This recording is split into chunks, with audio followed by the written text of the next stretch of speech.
కూటమి ప్రభుత్వం అధికారంలోకి వచ్చి 18 నెలలు కావస్తున్నా సూపర్ సిక్స్ కార్యక్రమాలు అమలు చేయడంలో విఫలమవుతుందంటూ కూడా వైసీపీ పార్టీ తీవ్రమైన ఆరోపణలు చేస్తుంది. మరోవైపు మెడికల్ కాలేజ్ సంబంధించి కూడా వారు గత కొన్ని రోజులుగా కూడా కూటమి పార్టీపై విరుచుకుపడుతున్న పరిస్థితి. దీనిపై మాట్లాడే మనతో పాటు విశాఖ పార్లమెంట్ నియోజకవర్గం అధ్యక్షులు పట్టాభికరణ్ సార్, 18 నెలల కాలంలో మీరు అనేక సంక్షేమ కార్యక్రమాలు అమలు చేసి మీరు చెప్తున్నారు.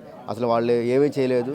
ఏదైతే విద్యార్థులకు సంబంధించిన 45 సంవత్సరాలకి పింఛన్ ఏదైతే విద్యార్థులు నెలకు 3,000 నిరుద్యోగ వృత్తి ఇస్తామని అది ఇవ్వలేదని చెప్పి వాళ్ళు ఆరోపిస్తున్న పరిస్థితి. నిజంగా సంక్షేమ కార్యక్రమాన్ని మీరు అమలు చేయలేకపోయారా? వాళ్ళు అంటున్న ఆరోపణలకు సంబంధించి మీరేం సమాధానం చెప్తారు? సార్, ఏదైనా విత్ ప్రూఫ్స్ చెప్పాలి, ఏదో మాట్లాడటం కాదు కదా. ఏది అమలు చేయలేకపోయామో చెప్పండి. సూపర్ సిక్స్ అన్నీ అమలు చేసాం. మేము చెప్పినవి అన్నీ. ఇప్పుడు తల్లికి వందనం అన్నారు, ఇచ్చాం. ఖచ్చితంగా వాళ్ళు ఒకటి ఇచ్చారు, మేము ఉన్న పిల్లలందరికీ ఇచ్చాం కదా. మేము పెన్షన్స్ అన్నారు, ప్రీవియస్ డేట్ నుంచి మేము అధికారంలో రాకముందు నుంచి ఇచ్చాం. బస్సు అన్నారు, ఇవ్వలేదన్నారు. ఏది ఇవ్వలేదో అది పట్టుకొని చెప్తా ఉన్నారు. ఉచిత బస్సు అన్నారు, ఉచిత బస్సు ఇచ్చాం స్త్రీలకి. ఖచ్చితంగా వాళ్ళందరూ దాన్ని ఆస్వాదిస్తూ ఉన్నారు కదా. మరి ఇంకేది పెన్షన్లు పెంచి ఇచ్చాము. వాళ్ళు చెప్పిన, నాకు తెలిసి వాళ్ళు ఆరోపణలు చేయటం తప్పితే ఏదీ మేము చేయలేదు. అంచెలంచెలుగా అన్నీ చేసినాం. మేము చెప్పిన మా సూపర్ సిక్స్ అన్నీ కూడా మేము అమలు చేసాం ఖచ్చితంగా. సరే, వాళ్ళు ఇదన్నారు మెడికల్ సీట్స్ వాళ్ళు అంటే దుష్ప్రచారం చేస్తూ ఉన్నారు. దానివల్ల విధానం వల్ల 110 సీట్లు పెరుగుతాయి మెడికల్ సీట్స్.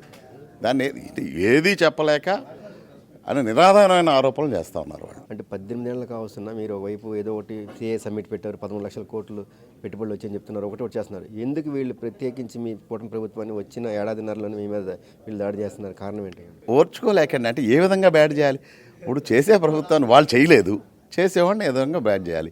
ఏం చేయటానికి లేదు. ఇప్పుడు వాళ్ళ కళ్ళ ముందే వాళ్ళు ఒక్క సిఐ బట్టి ఎక్కడికో వెళ్ళారు, ఏదైనా ఒక్క ప్రాజెక్ట్ చెప్పమనండి. ఈ ఉన్న ప్రాజెక్ట్ ఏదన్నా తెచ్చారా? అసలు ఉన్న ప్రాజెక్టే కాదు, అసలు కొత్త ప్రాజెక్టే కాదు, ఉన్న ప్రాజెక్టులనే బయటకు పంపించే ప్రయత్నం చేశారు. మీకు తెలుసు, అమర్ రాజా బ్యాటరీస్ బయటకు వెళ్ళిపోతానికి సిద్ధపడ్డారు. ఈవెన్ కియా మోటార్స్ వాళ్ళు బయటకు వెళ్ళిపోతానికి సిద్ధపడ్డారు కదా. ఇక్కడ మన లుల్లు మోల్ మేము బయటకు వెళ్ళిపోయాడు. అప్పుడు ఏదైతే ఈ డేటా సెంటర్ అన్నారో వాళ్ళు బయటకు వెళ్ళిపోయారు. ఏ ప్రాజెక్టుని వాళ్ళు ఉంచారు చెప్పండి? అందరినీ బయటకు పంపారు కదా. ఇప్పుడు మనకి ఇంతమంది మేము పెట్టుకోవటాము, మేము వస్తామని చెప్పి వాళ్ళ కళ్ళెదుటే మనం స్టార్ట్ అయినాయి. వాళ్ళు చెప్పడానికి ఏముంది, ఏదైనా మాట్లాడుతూ ఉన్నారు. మీ ఎదురుగానే శంకుస్థాపన జరిగి మీ ఎదురుగానే కార్యకలాపాలు స్టార్ట్ చేశారు. అన్నీ జరుగుతూ ఉన్నాయి, ఉద్యోగాలు కల్పించబడతా ఉన్నాయి. మరి అనేక మంది పెట్టుబడులు ముందుకు వస్తూ ఉన్నారు. ఎన్ని రోజు మనం చూస్తూనే ఉన్నాం. నిరాధారమైన ఆరోపణలు ఏముందండి? ఎవరికైనా చేయొచ్చు, వాళ్ళు ఏం చేయలేదు. నువ్వు చేయలేవు, చేసేవాళ్ళని ఎందుకు ఆస్వాదించాలి? ముందు రాష్ట్రం అభివృద్ధి చెందాలి. ఎవరైతేనో నువ్వు చేయలేవు, ఇంకొకళ్ళు చేస్తున్నారు. నువ్వు నిజమైన నాయకుడు అయితే కనుక యూ షుడ్ అప్రిషియేట్. అండ్ మీరు కూడా కోఆర్డినేట్ చేయండి మీకు ఉండుంటే. అంతేగాని ఊరినే కూర్చుని నువ్వు చేయలేని పనులు అదలోళ్ళు చేస్తున్నప్పుడు నువ్వు ఏమి చేసావని ఒకటేమన్నా చేసావా? ఏ రోజైనా నువ్వు అసలు కనీసం అసెంబ్లీకే రావు, ఏం మాట్లాడు? నువ్వు ఉంటే రావచ్చుగా, అసెంబ్లీలో వచ్చి ప్రశ్నించవచ్చుగా. నువ్వు ఇది చేయలేదు, ఇది కాదు, ఇది తప్పు చెప్పొచ్చుగా. నువ్వు ఉన్న నాళ్ళేమో పరదాలు కప్పుకుని బయటకు వెళ్ళావు. ఇప్పుడు రోడ్డు మీద నడిచే ధైర్యం కూడా నీకు లేదు. పరదాల చాటును బతికావు. చెట్లు కొట్టేశారు. మీకు తెలుసు, ఏ రోజైనా వస్తుంటే చెట్లు కొట్టేయటం, పరదాలు కట్టేయటం, పరదాల్లో బతకటం. అది కదా నువ్వు చేసిన పని.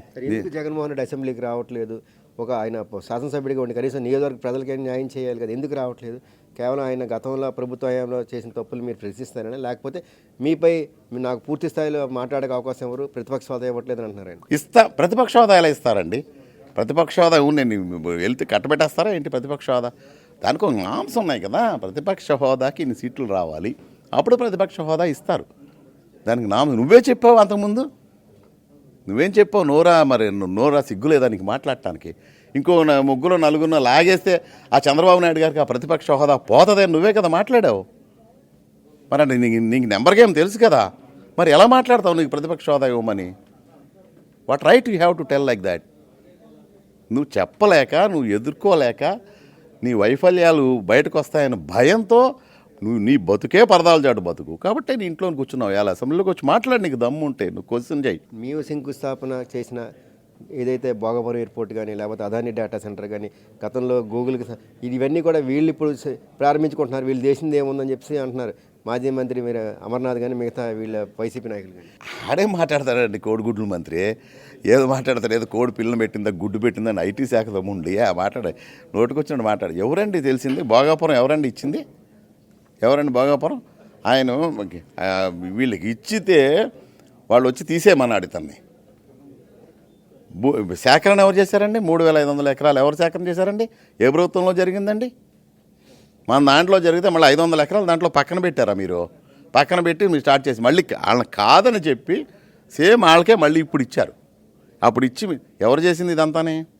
మొత్తం రెడీ చేసి కంప్లీట్గా ఆయన చేశారు కూడా. ఏది శంకుస్థాపన కూడా చేశారు.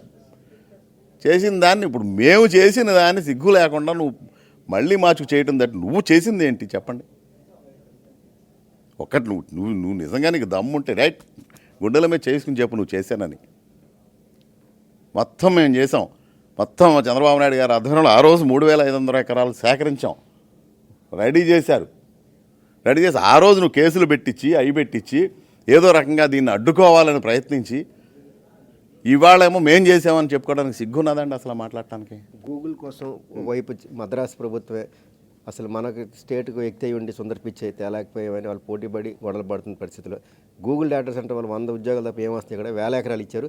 అందులో కొద్ది డబ్బులు పెడితే ఈ మెడికల్ కాలేజీలు అవి కదా 1,000 ఎకరాలు 27,000 కోట్ల నుంచి మించి వాళ్ళకి గూగుల్ డేటా సెంటర్కి ఇస్తున్నారని చెప్పి చెప్తున్నారు. మరి మంత్రి గారు అయితే జగన్ మాజీ ముఖ్యమంత్రి జగన్ ఆడికేం తెలుసండి? ప్రపంచంలో అడగండి. ప్రపంచంలో ఉన్న మేధావులు అందరూ చెప్పారు.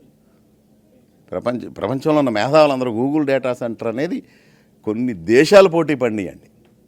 మనం కాదు, రాష్ట్రాలు కాదు, కొన్ని దేశాలు పోటీ పడినాయి గూగుల్ డేటా సెంటర్ కోసం.